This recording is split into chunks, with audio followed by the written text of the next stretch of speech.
강윤재 변호사님. 네.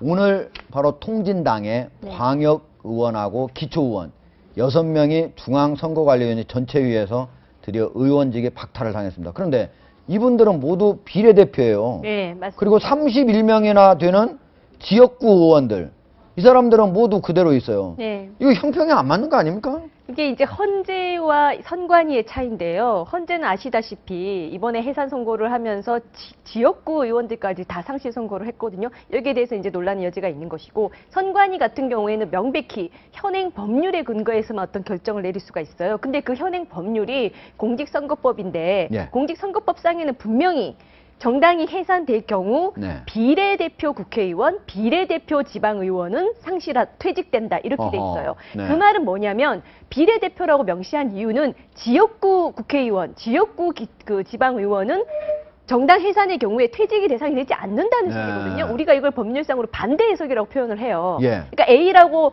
법률이 규정해 놨을 때는 B의 경우는 아니구나 예. 라는 걸 이제 해석할 수 있다는 거거든요. 예. 선관위는 이 법률에 의해서 이렇게 했기 때문에 지금 지역구 기초의원들은, 지방의원들은 다 살아 있어요. 그런 말이에요. 제가 궁금한 그러니까 선관위 결정은 아무 문제가 없는 것이고, 예. 그렇다면 헌재가 지역구 국회의원들까지도 자기들이 직접 그 의원직 상실 선고를 한 것이 맞느냐에 대한 네. 논란이 또 생기는 거죠. 예.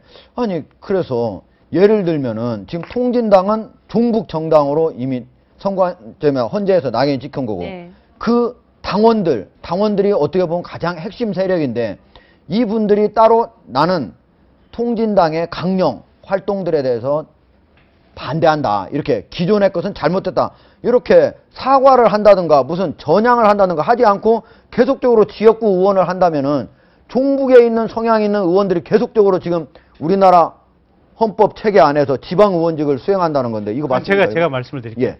헌법재판소 결정문을 이번에 잘 보셔야 돼요. 예. 헌재 결정문을 보면 통합진보당의 강령이나 정책에는 아무런 문제가 없다라고 했어요. 기본적으로. 예. 주한미군 철수 주장하는 거 현행 헌법에 반하지 않는다. 예. 국가보안법 폐지하라. 현행 헌법에 반하지 않는다라고 헌재에서 기본적으로 판결을 했어요. 예. 다만 헌재에서 이번에 통합진보당에 대해서 해산 결정을 내린 이유는 크게 두 가지예요. 네. 첫째는 뭐냐면 진보적 민주주의라고 하는 표현이 있는데, 예. 이 진보적 민주주의라고 하는 표현의 의미 자체가 예. 궁극에 있어서는 폭력혁명을 추구하는 것이다. 그러니까 문자에 앞따르고 뒤따르다라는 네. 의미가 하나 있고, 그 다음에 통합진보당 중에 일부 자주파라고 하는 속칭 주사파 세력들이 있는데, 이 주사파 세력들이 통합진보당의 핵심적 의사결정을 좌지우지하고 있다. 예. 그래서 위험하기 때문에 통진당을 해산해야 된다라고 하는 거거든요. 예. 자, 그러면 현행 통진당 강령하고 똑같은 내용 주장하는 거 별 문제 없어요. 네. 그 다음에 지금 이 지방 의원들 있지 않습니까? 지방 기초 의원들, 이 사람들이